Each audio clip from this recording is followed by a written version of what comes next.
Guys finally power star Pawan Singh का नया गाना आने वाला है। गाने का नाम है अपना राजा जी के।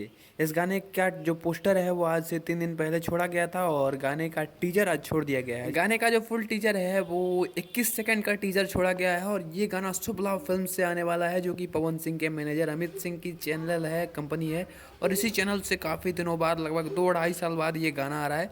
काफ़ी मतलब कि हाई बजट का वीडियो हमें देखने को मिलेगा यहाँ पे। जो टीजर में हमें जिस तरह से दिखाया गया है, इसे देख के लगता है कि काफ़ी हाई बजट का ये सॉन्ग होने वाला है और कल इस गाने को सुबह में 7 बजे रिलीज कर दिया जाएगा। गाना में हमें लगता है कि पावर स्टार पवन सिंह और इसमें सानी घोष की फीचरिंग है और यहाँ पे पति पत्नी का नोक-झोंक भी दिखाया जाएगा। लेकिन जिस तरह से हमें टीजर में सेटअप देखने को मिला, ये देख के लगता है कि गाना एक स्टोरी टाइप सॉन्ग होने वाला है। इसमें पवन सिंह लौंडा डांस देखने आते हैं और फिर उनको याद आता है कि घर पे पत्नी खिसिया जाएगी। यहाँ पे फुल देसी मिजाज में देहाती टाइप का ये वीडियो और ये गाना होने वाला है। और गाने में पवन सिंह और शिल्पी राज की आवाज़ है और इसके लिरिक्स और म्यूज़िक में आशु प्रियांशु की जोड़ी है।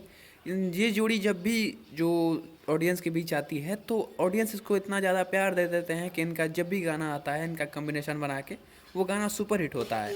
और ये गाना जिस तरीके से इस गाने को बनाया गया है, यानी कि जिस तरीके से इसके वीडियो पे काम किया गया है और म्यूजिक पे काम किया गया है, वो देख के लगता है कि गाना जो है वो बहुत ही जल्द सुपर हिट हो जाएगा। ये देख के लगता है कि गाना बहुत ही जल्द रिकॉर्ड बनाएगा और बहुत ही जल्द ये 400-500 मिलियन प्लस हो जाएगा। चलिए कल का इंतज़ार करते हैं, कल इस गाने का इंतज़ार करते हैं और इसके बाद मिलते हैं इसके रिव्यू वीडियो में। तब तक के लिए जय हिंद, वंदे मातरम, हर हर महादेव।